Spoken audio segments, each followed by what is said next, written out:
নমস্কার, আমি ইন্দ্রমোহন আপনাদেরকে স্বাগত জানাচ্ছি।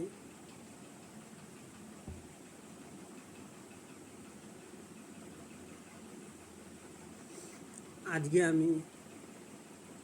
আমি কে এই নিয়ে কিছুটা আপনাদের সাথে শেয়ার করব। প্রথমে শ্রী গুরুদেবকে ধ্যান। ও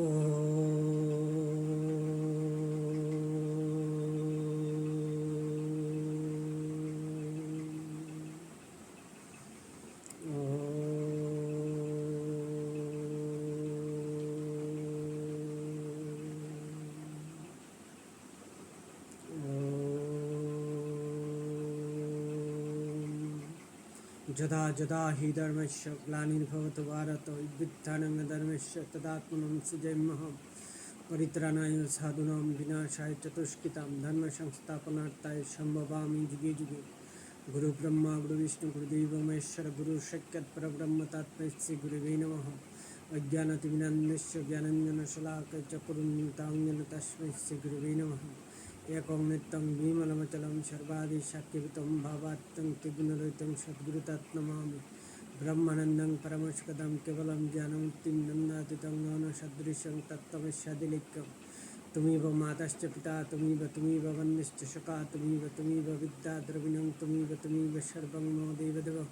সহস্রাণি মাপদ্যে কিন্নীলকবংশমিতে প্রফুল্লপদ্মাপতরাক্ষিং ঘনাপিনপ্যদরাম প্রসন্নবদনাম ক্ষীণমিদ্যাं দ্যর্চিবাঙ্গুরं পদ্মরাগসমভাষং রক্তবস্ত্রশশমিनं রক্তপাণিं চ কুঙ্কুমরক্তনুপুরশোভিতাं স্থূলপাদप्रतिगाशप्रतिबद्धविभूषितां सनातवामगस्तां भ्रावे कुरुम्भुजां। ॐ तत्सत्।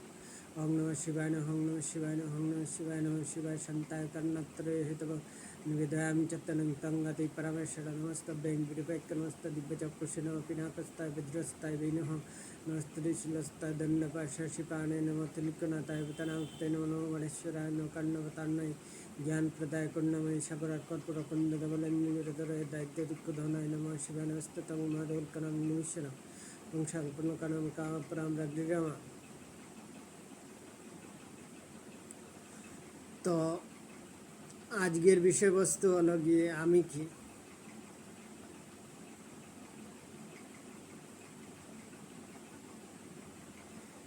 তো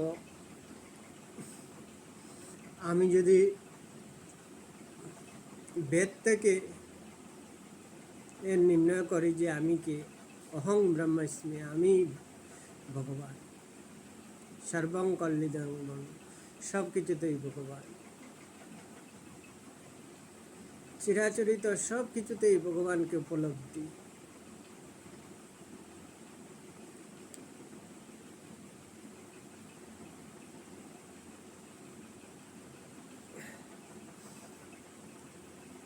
পূজনীয় বৈষ্ণব মণ্ডলীর প্রধান আমাদের পরমারাধ্য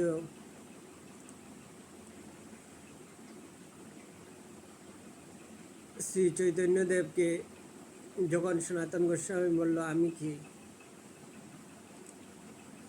তখন শ্রী চৈতন্যদেব বলেছিলেন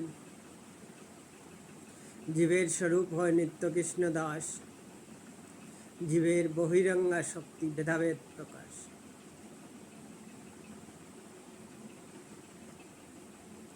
তো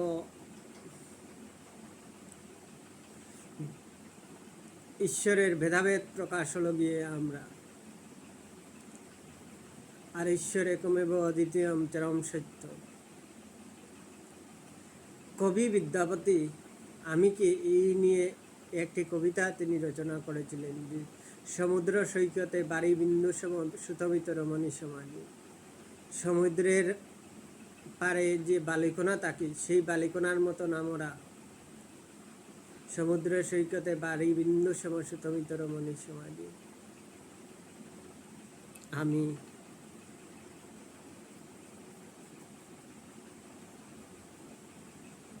তো